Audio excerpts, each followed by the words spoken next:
చేస్తున్న ప్రతి ఒక్కరికి కూడా అరవింద్ బాబు గారు మన ఎమ్మెల్యే గారు ప్రస్తుతంగా తెలియజేస్తున్నారు.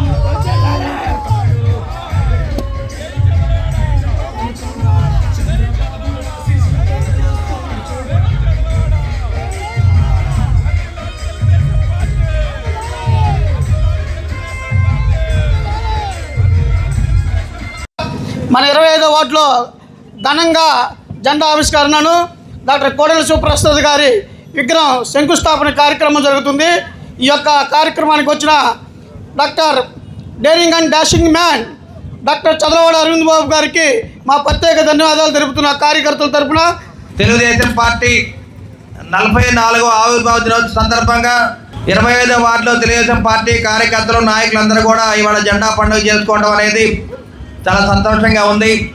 గడిచిన 44 ఏళ్ళుగా పార్టీకి అండగా ఉండి ఎన్నో కష్టాలు నష్టాలు పడి పార్టీకి అండగా ఉండి మళ్ళీ 4వసారి నారా చంద్రబాబు నాయుడు గారిని ముఖ్యమంత్రిగా చేసిన ఘనత ఈ 25-26 ward NGO colony Kakatiya Nagar వీళ్ళందరూ కూడా వన్ సైడ్ ఎలక్షన్ అన్నమాట. ఇక్కడ అంతా కూడా ఎప్పుడు కూడా పార్టీకి అండగా ఉండి పార్టీ గుండెకాయ వంటి వాటిలన్నింటినీ కూడా కాపాడుకునే బాధ్యత ఇక్కడ పార్టీ కార్యకర్తలు నాయకులను తీసుకుంటా ఉన్నారు.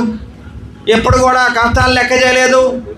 ఆర్థిక పరంగా నష్టపోయినా కానీ ఎప్పుడు కూడా పార్టీకి అండగా ఉండి తెలుగుదేశం పార్టీ ఎవరికి సీట్ ఇచ్చినా కానీ వారికి అండగా ఉండి వాళ్ళు గెలిపించే బాధ్యత వాళ్ళు ఎప్పుడు కూడా తీసుకుంటూ ఉంటారు. కాబట్టి తెలుగుదేశం పార్టీని గెలిపించి జెండా ఎగరేసే బాధ్యత వాళ్ళు ఎప్పుడు తీసుకుంటూ ఉంటారు. అందుకని 20 ఏళ్ళ తర్వాత నత్రాపేటలో మళ్ళీ జెండా ఎగరేసే బాధ్యత ఈ వార్డులన్నీ కూడా తీసుకోవడం జరిగింది. వారందరికీ కూడా పార్టీ నాయకులు కార్యకర్తలు మరి అక్క జిల్లందరూ కూడా మరొకసారి తెలుగుదేశం పార్టీ తరఫున నారా చంద్రబాబు నాయుడు గారి తరఫున మీ అందరూ కూడా ధన్యవాదాలు తెలియజేస్తూ